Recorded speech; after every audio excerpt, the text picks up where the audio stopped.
പിണറായി വിജയന്റെ വീട്ടിൽ റെയ്ഡിന് വന്ന ഇ ഡി ഉദ്യോഗസ്ഥരുടെ കാർ തല്ലിപ്പൊളിച്ചത് ശരിയായില്ല എന്ന് CPM-ന്റെ പോഷക സംഘടന DYFIയുടെ ജില്ലാ സമ്മേളനത്തിലാണ് പറയുന്നത്. ഇതൊന്നും സംഘടനയ്ക്ക് ചേർന്ന നടപടിയല്ല എന്ന് പറഞ്ഞാൽ ഈ പ്രസ്താവന പിണറായി വിജയനുള്ള വിമർശനമാണ്, CPM-നുള്ള വിമർശനമാണ്. ഇമ്മാതിരി തെമ്മാടിക്കൂട്ടത്തിനെ ഇനി സംഘടനയിൽ വാഴിക്കേണ്ട എന്ന് പുതിയ സഖാക്കൾ പറയുന്നു. ജൻസി കലാപം DYFIക്കകത്തും തുടങ്ങിയോ സർ? ഏതാണ്ട് അതിൻ്റെയൊക്കെ ഒരു ചെറിയൊരു സ്വാധീനം നമുക്കിതിനകത്ത് നിന്ന് ലേശം മണക്കുന്നു എന്ന് പറഞ്ഞു കഴിഞ്ഞാൽ തെറ്റില്ല. പക്ഷേ എങ്കിലും നമ്മൾ ചിന്തിക്കേണ്ട ഒരു സാധനം ആ ജയിലിൽ കിടക്കുന്ന 10-24 പേരുടെ കാര്യമാണ്. കാരണം അതിനകത്ത് പല 60 ദിവസം കഴിഞ്ഞു. അതിനകത്ത് ഈ പല എടുത്തിട്ട് മറ്റേ കണ്ണാട ചില്ലൊക്കെ ഇടിച്ച് പൊട്ടിക്കുന്ന ആൾക്കാരൊക്കെ അവരുടെയൊക്കെ ചില വീടുകളിൽ പഴയ മുൻ മന്ത്രി നമ്മുടെ ശിവൻകുട്ടിയും അതേപോലെ തന്നെ കടകംപള്ളി സുരേന്ദ്രൻ്റെ ഒക്കെ പോയി ഇരിക്കുന്നത് കണ്ടു. ഒരു വീട്ടിലൊരു കടപ്പുരോഗി ഉണ്ടായിരുന്നു. ആ വീടിൻ്റെ ഉൾവശം കണ്ടാൽ അറിയാം ആ വീട്ടിൻ്റെ സാമ്പത്തിക അവസ്ഥ. ഒരുപക്ഷെ ആ പാവപ്പെട്ട ഈ യുവാക്കളൊക്കെ പോയിട്ട് ദിവസപ്പണി ചെയ്തിട്ടായിരിക്കണം ആ കുടുംബങ്ങൾ പുലർന്നിരുന്നത്. അപ്പോൾ അവരുടെയൊക്കെ കുടുംബങ്ങളുടെ അവസ്ഥ ആലോചിച്ച് നോക്കുക അല്ലേ. എന്നിട്ട് ഈ റെയ്ഡ് കഴിഞ്ഞതിന് ശേഷം ഈ ഇടിച്ചു പൊട്ടിച്ചിട്ട് മറ്റേ ആവേശം തിരതള്ളിയ അണികളെ നോക്കിയിട്ട് അന്ന് പിണറായി വിജയൻ പറഞ്ഞൊരു പ്രസ്താവനയുണ്ട്. അതായത് ഇതാണ് പാർട്ടിയുടെ ശക്തി, ഇങ്ങനെ തന്നെ നമുക്ക് മുമ്പോട്ട് പോകണം ഇല്ലേ. അവിടെ നിന്നുള്ള മാറ്റമാണ് ഇപ്പോൾ ഈ DYFIക്കാർ പറഞ്ഞിരിക്കുന്നത്. ഇങ്ങനെ പോകാൻ പറ്റില്ല അല്ലേ.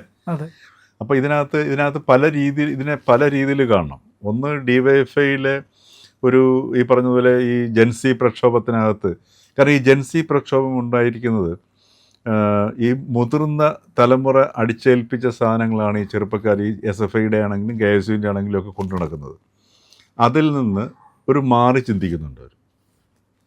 അപ്പോൾ ആ പുതിയ ഈ ചെറുപ്പക്കാർ പിള്ളേർ ഈ ജൻസി തലമുറയും ഇപ്പോൾ ജൻ ആൽഫയും വന്നിട്ടുണ്ട് കേട്ടോ. അപ്പോൾ ഫത്തേപൂറിലൊക്കെ യുപിയിലും രാജസ്ഥാനിലൊക്കെ അവർ രംഗത്ത് വന്നിട്ടുണ്ട്. അപ്പോൾ ഈ കുട്ടികൾ ഈ മുതിർന്നവരുടെ കണ്ണ് തുറപ്പിച്ചു തുടങ്ങിയിട്ടുണ്ട്. അത് നമ്മൾ കാണാതിരുന്നിട്ട് കാര്യമില്ല. അപ്പോൾ അതുകൊണ്ട് ഇത് ഒരു സാമാന്യ ബുദ്ധിയുള്ള, അതല്ലെങ്കിൽ ഒരു സാമാന്യ ബോധമുള്ള, ബുദ്ധിയല്ല സാമാന്യ ബോധമുള്ള ഒരാൾക്കും ഇതിനെ ന്യായീകരിക്കാൻ പറ്റില്ല എന്നുള്ളൊരു തിരിച്ചറിവ് ഇപ്പോൾ DYFIക്ക് ഉണ്ടായിരിക്കുന്നു. ഈ തിരിച്ചറിവാണ് ഈ 2026 അസംബ്ലി തിരഞ്ഞെടുപ്പിൽ പിണറായി വിജയൻ സർക്കാരിനെ പിടിച്ച് പുറത്തിറക്കിയത്. അപ്പോൾ അത് ഇപ്പോൾ CPM തിരിച്ചറിഞ്ഞിരിക്കുന്നു. അതുകൊണ്ടാണ് കേന്ദ്ര കമ്മിറ്റി റിപ്പോർട്ട് പുറത്തു വിട്ടല്ലോ.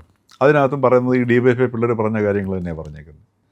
അതായത് ഇതിൻ്റെ ഉത്തരവാദിത്വം നേതൃത്വം ഏറ്റെടുക്കണം. നേതൃത്വം എന്ന് പറഞ്ഞാൽ പിണറായി വിജയൻ, പിന്നെ കൂട്ടത്തിൽ ഗോവിന്ദൻ മാസ്റ്റർ അല്ലേ. അപ്പോൾ ഇത് ഇപ്പോൾ DYFI ഇപ്പോൾ ഈ പറഞ്ഞിരിക്കുന്നത് രണ്ട് രീതിയിൽ അതിനെ കാണണം നമുക്ക്. ഒന്ന്, ഈ DYFIയുടെ ഒരു പൊതു സ്വഭാവമുണ്ട്. എല്ലാത്തിനെയും ആക്രമിക്കുക. DYFIക്കാരുടെയൊക്കെ മറ്റേ ഈ മുദ്രാവാക്യം വിളിച്ചുകൊണ്ടുള്ള മുഖഭാവം തന്നെ ശ്രദ്ധിച്ച് നോക്കണം. ഈ ഒരു ആക്രമണോത്സുകതയാണ്. ആരെങ്കിലും കൈ കിട്ടിക്കഴിഞ്ഞാൽ ഈ പറഞ്ഞതുപോലെ ശരിയാക്കി കളയുന്നുള്ളൊരു രീതിയാണ്. ആ സമീപനത്തിന് മാറ്റം വരുമോ ഇല്ലയോ?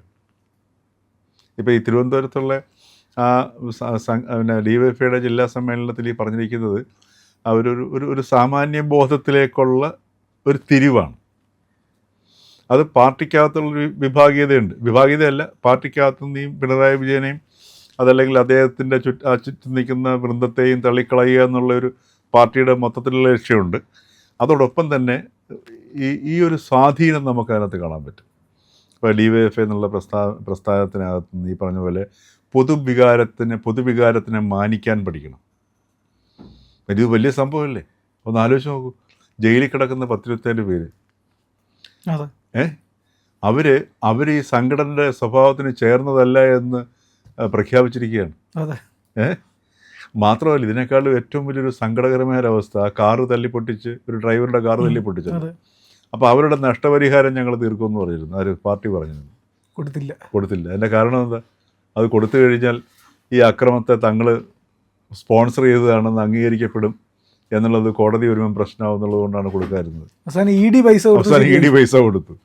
അപ്പോൾ ഇതെല്ലാം സൂചിപ്പിക്കുന്നത് യഥാർത്ഥത്തിൽ ഈ CPM-ൻ്റെ ജീർണതയുടെ ഓരോ മുഖങ്ങൾ നമ്മളിങ്ങനെ പുറത്തേക്ക് കാണുകയാണ് ചെയ്യുന്നത്.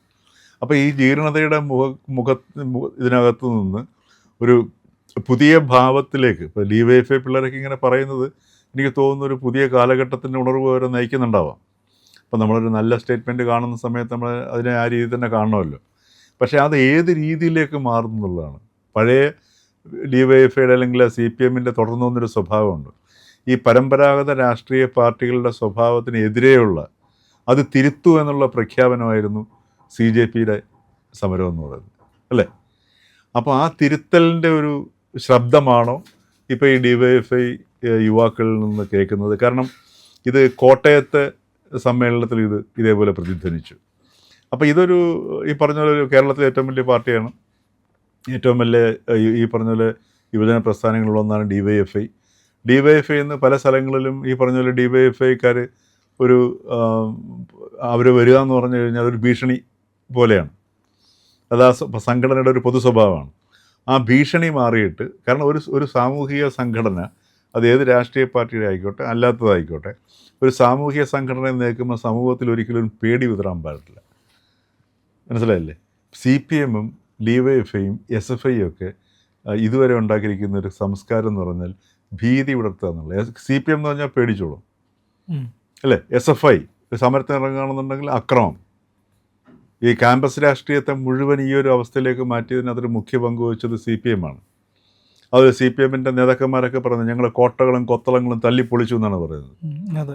മനസ്സിലായില്ലേ? അപ്പോൾ എല്ലാം ഈ തല്ലിപ്പൊളിക്കുക, നശിപ്പിക്കുക, അതേപോലെ തന്നെ ഈ അക്രമാസക്തമാകുക, വയലൻസിനെയാണ് അടിസ്ഥാനമാക്കിക്കൊണ്ടാണ് ആ പാർട്ടി പോയത്. അപ്പോൾ ആ വയലൻസിൽ നിന്ന് ഈ പറഞ്ഞതുപോലെ DYFI ഈ യുവാക്കളുടെ ആ സംഘടനയ്ക്കകത്ത് ഒരു മാറ്റം വരികയാണെന്നുണ്ടെങ്കിൽ അത് വലിയ ആരോഗ്യകരമായൊരു മാറ്റമാണ്.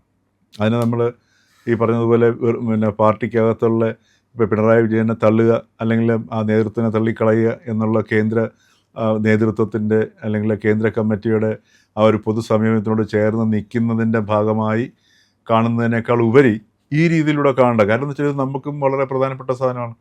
കേരള സമൂഹത്തിൽ ഒരു സംഘടന വയലൻസിൻ്റെ ഭാവത്തിൽ നിന്ന് മാറി ഒരു സാമാന്യ ബോധത്തെയും പൊതുബോധത്തെയും ഒക്കെ അംഗീകരിക്കുന്ന ഒരവസ്ഥയിലേക്ക് വരുന്നു എന്നുള്ളത് നല്ല ശുഭസൂചകമായ ഒരു സാധനമാണ്. അപ്പോൾ അങ്ങനെ വരികയാണെങ്കിൽ കൊള്ളാം. രണ്ടായാലും ഇത് വലിയൊരു സംഗതിയാണ്. ഏത് ഈ ജയിലിൽ കിടക്കുന്ന ആൾക്കാരെ 60 ദിവസമായി കിടക്കുന്ന സമൂഹത്തിൻ്റെ സാമ്പത്തികമായിട്ട് വളരെ പിന്നാക്കം നിൽക്കുന്ന ഈ നിത്യവൃത്തി പോലും എന്താ പറയുക, ഓരോ ദിവസക്കൂലിയിൽ വർക്ക് ചെയ്തിരുന്ന ആൾക്കാരാണ് അതിൽ പലരും, അല്ലേ? അപ്പോൾ അത് ഒരു പക്ഷേ അത് പാർട്ടി തീരുമാനിക്കേണ്ട ഒരു സാധനമാണത്.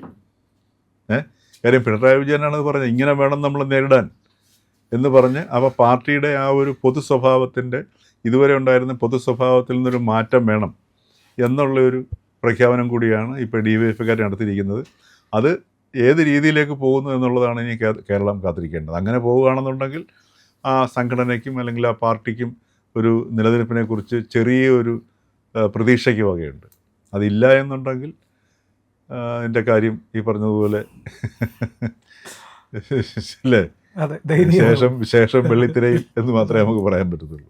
പ്രിയമുള്ളവരെ, മറ്റു മാധ്യമങ്ങൾ പറയാത്ത ഏറ്റവും പുതിയ വാർത്തകളും വിശകലനങ്ങളുമായിട്ടാണ് ഇന്ത്യ ലൈവ് നിങ്ങളുടെ മുന്നിലേക്ക് വരുന്നത്. നമ്മുടെ ചാനൽ കാണണം, ഒരുപാട് പേരെ കാണിക്കണം, അവരോടൊക്കെ ചാനലിൻ്റെ വരിക്കാരാവാൻ പറയണം, സബ്സ്ക്രൈബ് ചെയ്യണം. ചെയ്യാത്ത ആളുകൾ ഉറപ്പായിട്ടും ചെയ്യണേ.